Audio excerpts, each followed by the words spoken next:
अगर आपको अपने घरों को सुरग बनाना है तो 3 बातों को आपको सही ढंग से चलाना पड़ेगा।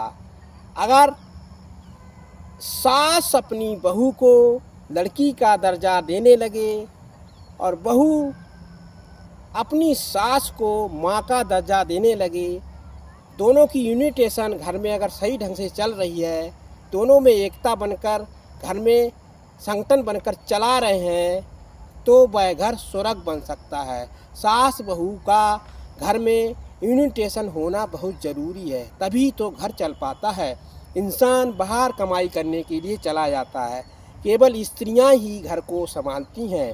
अगर स्त्री ही घर को सही ढंग से नहीं चलाएंगी तो वह घर नरक बन जाएगा।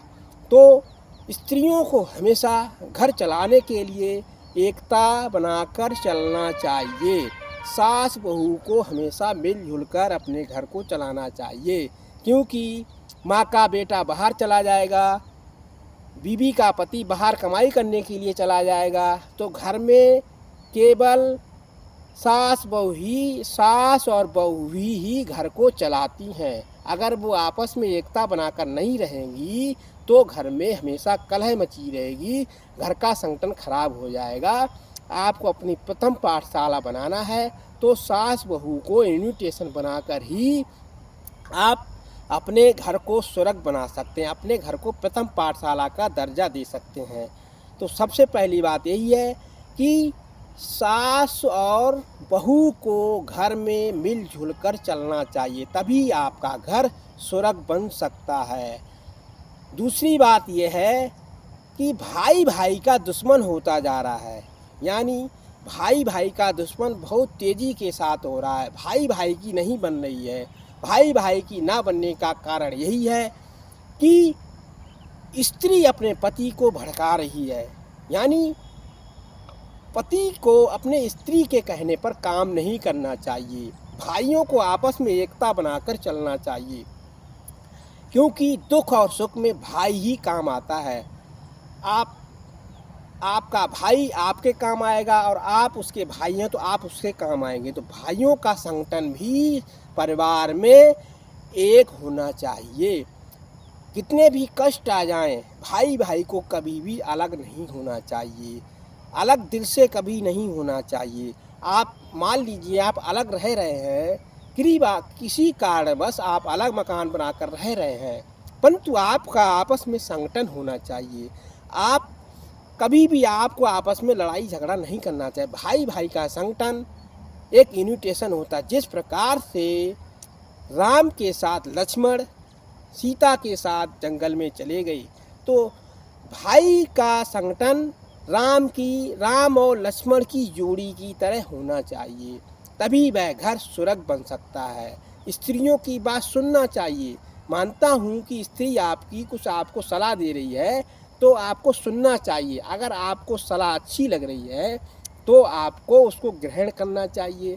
अगर आपको वह आपके भाई से दूर करने की कोशिश कर रही है, आपके माता पिता से दूर करने की कोशिश कर रही है, तो उन बातों को आपको इग्नोर कर देना चाहिए। कभी भी उन रास्तों पर नहीं चलना चाहिए। आपको कोई गलत सलाह देता है तो उन पर आपको कभी भी गौर नहीं करना चाहिए। भाई ही एक दूसरे के सुख दुख के भागी होते हैं, इसीलिए भाइयों को आपस में मिलजुल कर अपने घर को चलाना चाहिए।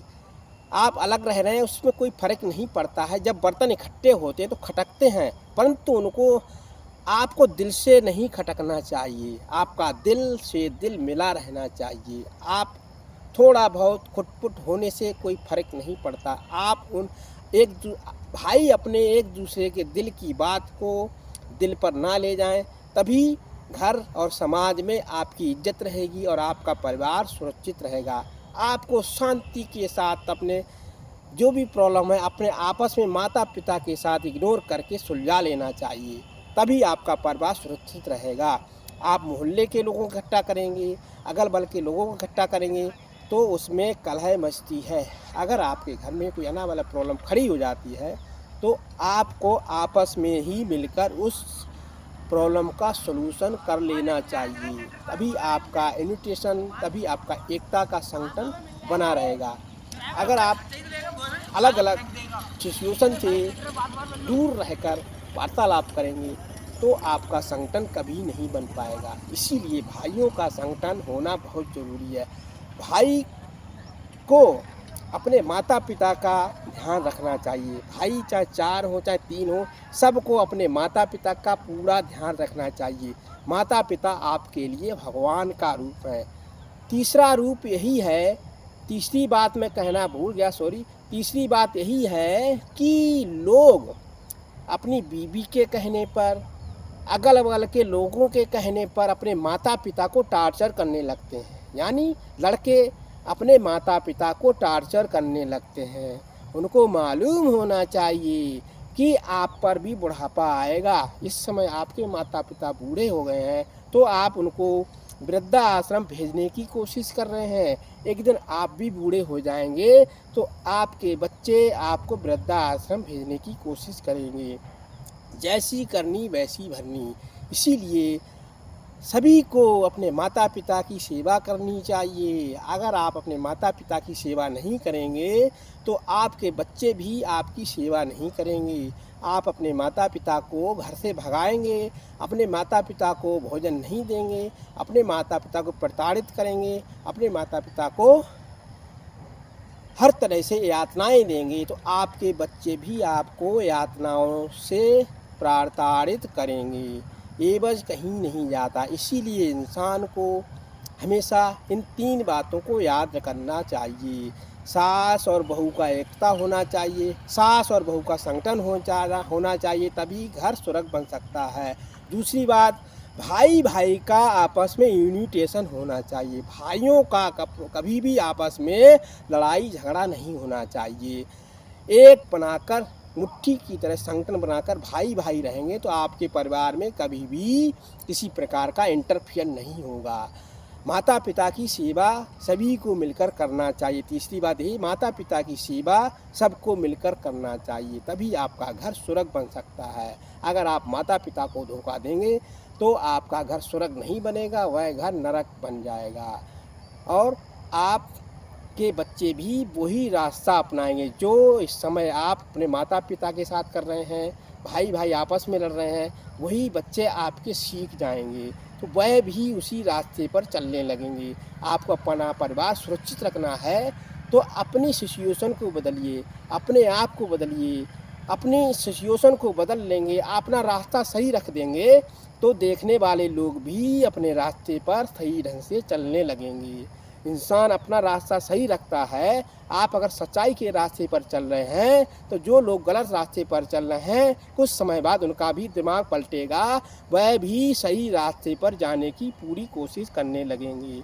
तो हमें इस प्रकार से राम ने दिखाया था कि इस धरती पर माँ बाप की आज्ञा का पालन करना ही मानव का धर्म है, बच्चों का धर्म है। इसीलिए पिताजी के कहने पर वह जंगल में सीता सहित लक्ष्मण सहित जंगल को चले गए। ठीक उसी प्रकार से आपके अगर माता पिता कुछ कहते हैं तो आपको उनकी बात का बुरा नहीं मानना चाहिए। आपके माता पिता अगर आपको डांटते हैं, फटकारते हैं तो वह किसी कारणवश ही कहते हैं। माँ बाप की डांट आपके भविष्य में आपका लक्ष्य बनकर कहीं ना कहीं आपको कामयाब कर देगी। तो माता पिता की डांट को कभी भी दिल पर नहीं लेना चाहिए। माँ बाप अगर डांटते हैं, उस डांट को आप सहन कर उस और उनके बताए हुए रास्ते पर चलते हैं तो आपका लक्ष्य अवश्य आपको वहाँ पर रास्ता आपका सही मिलेगा और आप अपने लक्ष्य को प्राप्त कर सकते हैं। तो हमें माँ बाप के बताए हुए रास्ते पर ही चलना चाहिए। अगर आप उनके बताए पर रास्ते पर नहीं चलेंगे तो आप अपने लक्ष्य से भटक जाएंगे। आपके माता पिता अगर डांट फटकार कर रास्ता बता रहे हैं तो हमें उसी रास्ते पर चलना चाहिए, तो आपका लक्ष्य आपके सामने दिखाई देगा और उस लक्ष्य को आप प्राप्त कर सकते हैं। उस रास्ते पे जाकर आप अपनी कामयाबी को हासिल कर सकते हैं। आज के वीडियो में इतना ही। वीडियो आपको अच्छा लगा हो वीडियो को लाइक करें, शेयर करें, सब्सक्राइब करें। फेसबुक पर हैं तो फॉलो अवश्य कर दें। जय हिंद, जय भारत।